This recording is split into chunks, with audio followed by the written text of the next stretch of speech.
pinakalit lang po na kuning ako sa ginan kay ni man siya dili kay karon after aning nga pag-study adto ko Bisaya kay magwali ko sangit ko sa Ginoo. So karon ako tawagon ang share sa pulo sa Dios si Sis Grace. At ang palakpakan kayo.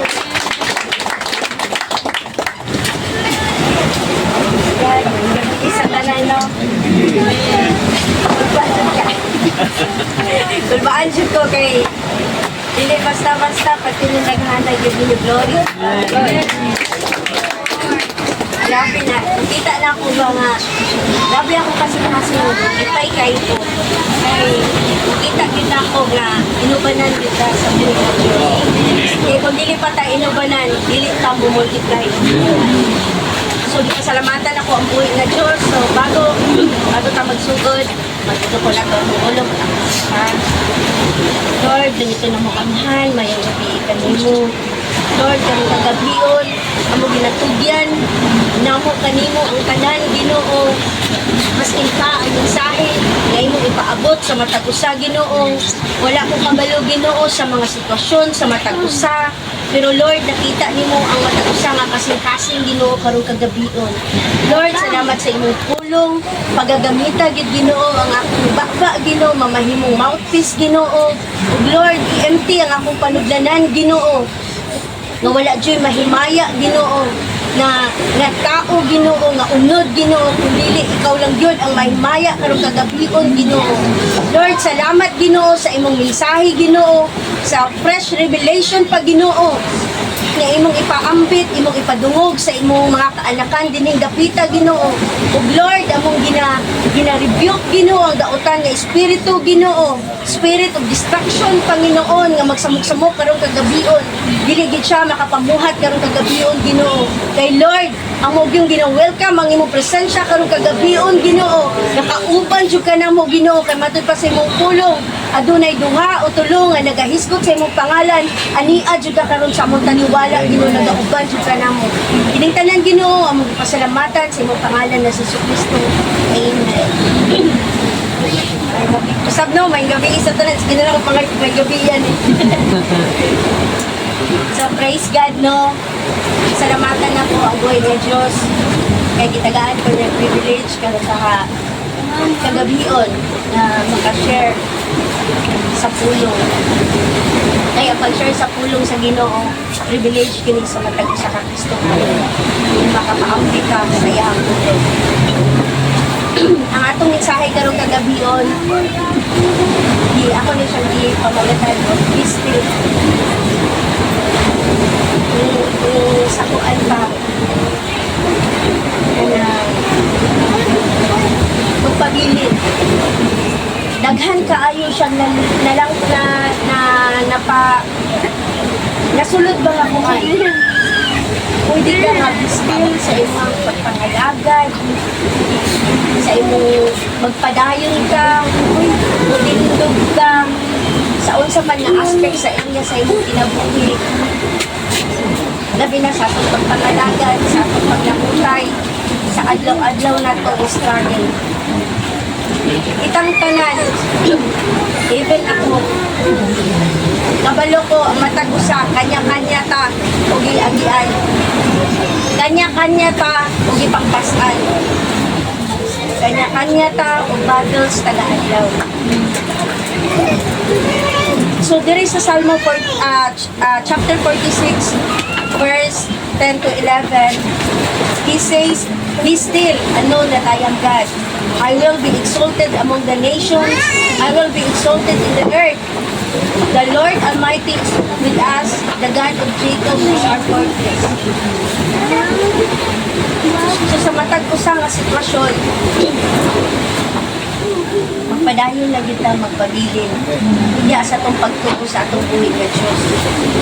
Kaya hulang-hulang na to, matito sa iyang pulong. Dapat makabaluta ng atong Diyos na gialagaran. Buhi. Bugamhanan. Amen? Amen. Kumusta mga igsuon?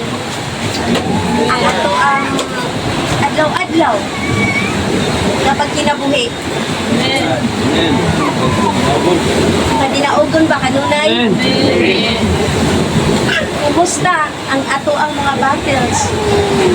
Nga sa tibuok adlaw. Sa pagmata nato, lahi-lahi ang battles nga struggle nga atong giagian.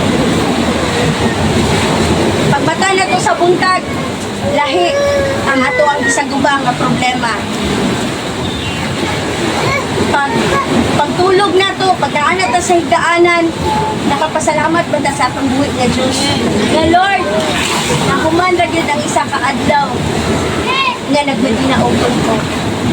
Nang akong pagsulay, idaon jud ko kay tungod naa ka. Igunit ko kanunay sa imong pulong. Makapasalamat ba ta igsoon? Hidayon na to natulog. Then pagkaugma, pagmata pa lang ng tudaan, kabaluta nga, naanap po tayo sugap, naanap po tayo sugap, sagubangon. Praise God. Naam na po tayo sagubangon nga problema.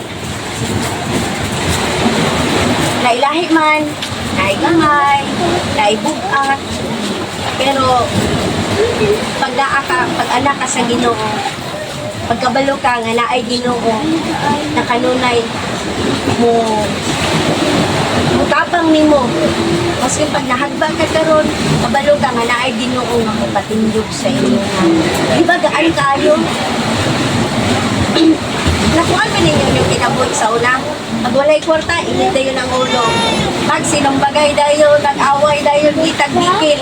Pero karon, pag wala tayong kwarta, maski pagbulad lang na nasa ato ang sa atong lamisa. Pero mapasalamaton gihapon ta. Kay kabalo man tanaan naman ang contentment sa ato praise God, Lord. Sa ato ang mga igsoon, sa tagsa-tagsa nato, aduna gid tay panalangin nga gitagana ang Ginoo sa matag. Pero wala ta kabalo kung kanus-an siya maabli. Ablihan sa Ginoo ang mga panalangin para sa atong matatusan. Kung karon, kada bang nakita nimo nga ayaw pa itong among silingan, maski wala nang alagad. Gi-bless man og daman. Ako Lord, nga nangalagad ko, nakaraman gihapon ko ani ako mga sitwasyon. Naglisod lang gihapon ko, nagpait gihapon ko. Nga naman, kay nakita, na-promote sa trabaho, naiba kong balay. Pero ikaw, maulang gihapon ang sitwasyon. Usahay, makaingon ka ba nga? Unfair po dahil niya. Ano sila, gi-bless man yan, ako wala man. Lord, nangalapit ba yan kunin mo? Ano ba? Pero usahay magod ang mentalidad sa usa ka tao, realidad sa usa ka tao, na maskin pa, ug dili pa siya dapat. Dili pa para sa to ka ba? Pero abuton dyan na nato. Ugson ba? Kumbaga, ang illustration is nagluto ka ganon. Unya, imong gipalong, nga hilaw-hilaw pa. So, pwede mo siya kaunon. Pero, kung sa may kinalabasan, either buturan ka ang tiyan, kanibangaon ka, ingana ang resulta. Pag once, nga ang ato ang desisyon, ang ato ang mga plano, dili naka-align sa atong buhi nga Diyos, dili nato pangayoon sa iyaha. Ingana ang mahitabo sa atong kinabuhi. Alang-alang. Ang outcome, dili maayo. Mauna, ya dapat lutuon din siya ang taro. Para iligaon, nindot, manamnam ni mo, maski pag wala kay sudan, pero lami ang pagkaluto sa kanon. Lami kayo ang kaon. Nga na tao sahay ba? Pero matod pa diri sa Isaiah 55:8, kay ang akong huna-huna, dili sama sa inyong huna-huna. Kung ang akong mga laraw, dili sama sa inyong mga laraw, nag-ingon ang Ginoo. Kay sama nga ang kalangitan, habog kay sa yuta, ang akong mga laraw, habog kay sa inyong mga laraw, ug ang akong huna-huna kay sa inyong huna-huna. Una, ang atong plano, dili plano sa Ginoo. Mauna nga, ang tanan natong desire sa atong kita magtanan, naam yun tay plano. Maskin pa, kung ingon ka nga kanang kontento na ta, pero naagit tayo mga pangarap ka para sa atong mga anak, para sa atong pamilya, na matagaan nato sila o maayo nga pagkinabuhi. Pero once nga dili align sa kabubuton sa Ginoo, mura gyud na siya og ganto nga di alang-alang ulog. Kaya mukat gyud ta. Mas lindo tong plano gyud sa Ginoo. Kiningon bitaw siya diri sa Isaiah 60 verse 22. When the time is right, I the Lord will make it happen. Maskin pag unsa kadugay ihatag sa Ginoo, itang tanan naadjud panalangin nga gitagana ng matag usa. Maskin pa sa atong mga sitwasyon karon nga dili maayo. Pero ang Ginoo nagunit na siya sa doorknob sa puntahan. Ang pangutana, nakadepende sa ato kung ganus-an na siya pwede open sa Ginoo. Kaya ang Ginoo, kabalo na siya. Kabalo siya kung unsay makapamaayo sa ato kung unsay makapadaot sa ato Amen. makita sa Ginoo ang imong kasing-kasing nga ready na ka mudawat ana nga panalangin. Then walay masintingsa na makapugong sa panalangin nga ihatag sa Ginoo. Amen. Amen. Palakpakan na to tumuong na Diyos.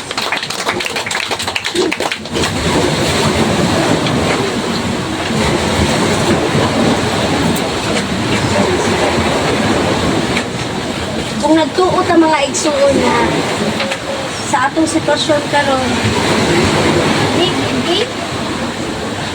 kung murag nakalimutan ka sa Ginoo ba? May mga sitwasyon na murag dili nato ma-handle. Nagkabalik ka. Ang Ginoo naka-line up na kay atong mga pultahan. Ang mga panalangin itang tanan naka-line up na. Pero magdepende sa atong panudlanan. Kay basi unya, kung ihatag sa Ginoo na karon. Kalitan, ihatag na ko kay Brother Dudo. Nadaan ako siya o kanang business. Amen. Daan og business karon sa Sispalang og sa Dudo. Karon dili pa hingkod ang ilahang pagtuo, dili pa hingkod ang ilahang pagsalig diya sa atong buhi nga Dios. Kumbaga sa kanon pa ba, hilaw-hilaw pa, alanganin pa.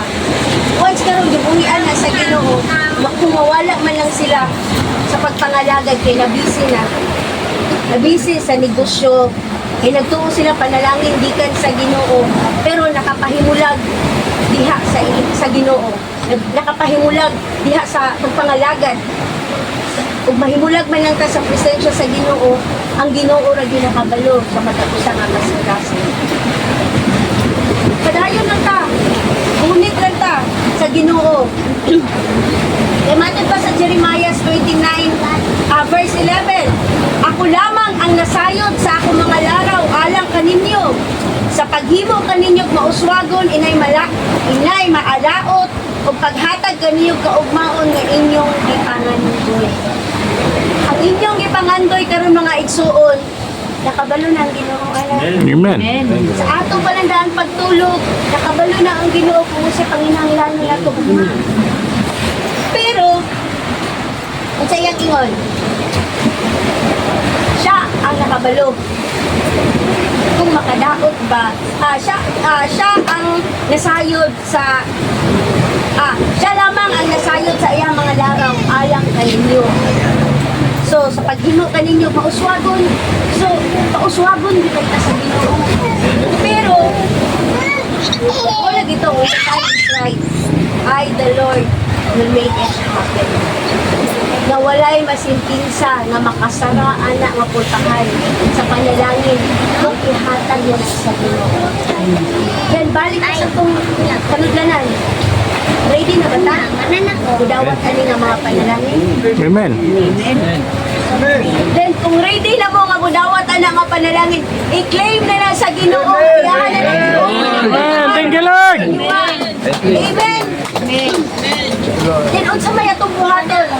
while waiting the process, okay pa ba ang atong mga response? Kung aduna tay mga pagsulay? Okay pa ba ang atong kasing-kasing? Kung sulayan sa ugma? Basi unya og kanang isa ni oy late kanang kuan ba kanang wala kay kwarta init na imong ulo kumikil na kasi ng asawa kumikil kasi imong anak daw asa naman ang pulong nga atong nagmadunggan ug atong ikinabuhi hindi hata masulayan basi bibitbit na unta to sa anghel ang panalangin kaya pag abot na dito sa inyong balay pero nakadungog ang anghel og dili maayo. Balik siya dito sa Ginoo, Lord, ako ba itong tawhana imong gikuan ni nga panalangin? Dahil lagi ako nadunggan sa iya ha. Wala. Imbis nga katong panalangin nga gibitbit na para sa imuha, dihatag sa lain nakarapat-dapat. Mao bitaw nagdugay kaayo ang panalangin sa matag usa, dugay kaayo kanang dugay kaayo ba nga kanang naatay kanang ginaabot dili na itong maabot kay ngano tungod pod sa atong panudlanan labi na nanakay kasukog sa imong kasing-kasing bantayan na ng atong kasing-kasing once nga madilyot na ay nakabutang nakatago diya nga masing gamay lang maskin pag i-pour out ang Holy Spirit na terms, diluted gihapon na siya. Dili makapamuhat ang Holy Spirit sa atong kinabuhi. Tungod kay naata kay gitago-tago din sa imong kasing-kasing. Una, limpyuhan sa nato ang atong panudlanan, ang atong kasing-kasing. Kay para makapamuhat ang buhi nga Diyos sa ato ang tagsa-tagsa na kinabuhi. Kuingon ta, naghigugma na to ang buhi nga Diyos. Pero aduna kay kanang okay kanang ingon ka ba nga lagot pa ko nakay kalagot ana nga tao pero okay mong duha pero sa imong kasing-kasing try something isa na siya nga makahindran sa blessing pagbutanggod mo i-illustrate ni mo kana ganing dishwashing na liquid na naman na siya sa container, no? Utangin na og tubig. Di ba? Ang resulta, dishwashing gihapon. Yung ana, ang Holy Spirit, dili makapamuhat sa tagsa-tagsa na to. Tungod, naapay something sa ato anga. Wala pa na itong pinilistanan sa Ginoo. Kung maingon ka nga, nahigugma ka sa itong buhi nga Diyos with all your heart, with all your soul, with all your strength, pero aduna gihapon kay kalidot-got sa atong isip katao. Nahimot ang kahapon. Limpyuhan sa nato ang atong kaugalingon. Love your enemy. Gugma ang pinakadako nga sugo sa New Testament. Wala na itong 10 commandments. Kundili, gugma. Kaya ang gugma, kung nahigugma ka sa imong sa Ginoo, mahadlok magpakasala. Kaya nahigugma ka sa Ginoo. Mahadlok ka, makasakit na ng tawhana. Kaya nahigugma ka sa iyama. Maskin sa imong pamilya, dili ka gusto masakitan ng imong asawa. Kaya tungod, higugma na siya. Muna nga ang gugma ang pinakakuan, pinakadako na sugo sa Ginoo. Una nga, mayroon ka. May gugma ka hi sis, I love the Lord. Pero yung nagtalikod, kumusta? Una nga, ang panalangin nga atong ginaampo, dili pang maabot-abot. Na-traffic pa. Kaya basi na wala nagsignal. Amen, no? So, kanang padayon lang kita mga igsuod. Padayon ta. Be still. Maskin pa sa unsa nga pagsulay nga moabot sa atong kinabuhi. Malipayon ta, mapasalamaton ta. Kay kabalo ta one day. Ikaw man ang matag usa, lagi nakabalo, sa sulod sa iyang kasi.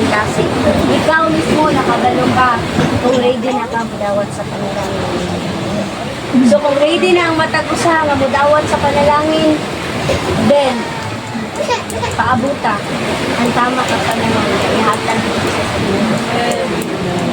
Kaya nga no, picture out na lang ninyo nga naa na sa doorknob, nagunit na ang Ginoo sa puntahan. Ang pang-abli na lang niya sa matag usa. Then kung abrihan na lang sa Ginoo ang panalangin sa matag usa, kasi yung pagkinsa, wala na yung makasaraan na. Ibukbuk na sa Ginoo ang panalangin sa matag usa. Kadayon lang ta, hindi mga pagsulay, permanente na. Maskin pa o Kristohanon, nangalagad o wala, dili tayo exempted sa pagsulay. Naaagit tayo pagsulay. Pero nakanindot lang, pag Kristohanon ka, ang mga pagsulay, dali na kaayo na ito mapasahan. Kaya nga no, dili man na atong trabaho ang pagpasahan. Trabaho na sa Ginoo. Atong isurrender ka lang sa Ginoo. Kaya kung atong alam kusog, atong alam kaalam, wala dili ta mula hutay ba? Pero kung isurrender na ito tanan sa Ginoo, ang tanan magmadaugol sa matagisan. Yeah. Kaya kayo, tingalang uban. Tingalang yung uban nga. Sama na siya, uy, dako kayo problema. Iskilag katawa. Pasig na. Nanon siguro something, alam ba?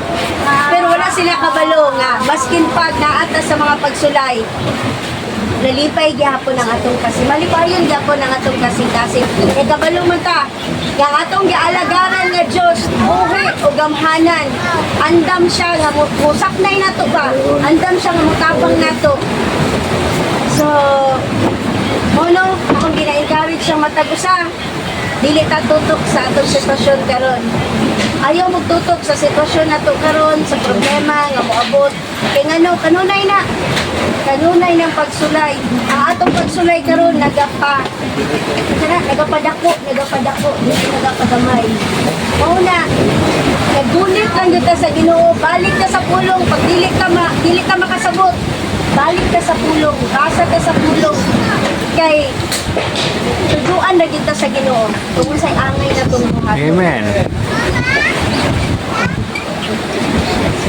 Kay matag pa diri sa 1:15:7.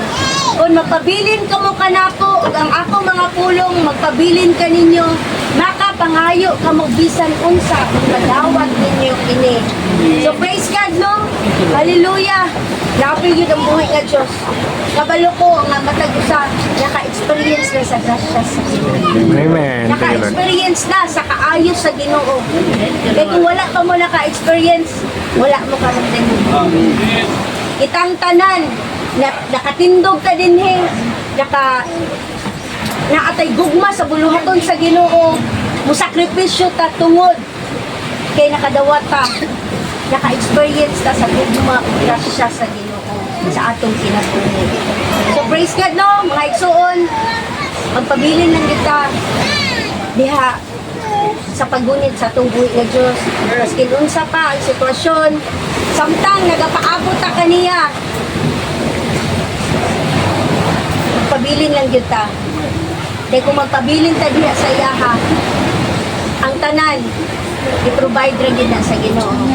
I-provide kanang aspect sa area sa inyong kinabuhi, financial man, protection, i-provide na tanan sa Ginoo. Dili gyud mo kulangon sa Ginoo kung unahon natin siya. So, praise God no. Ayong gabi, ibalik na tayo.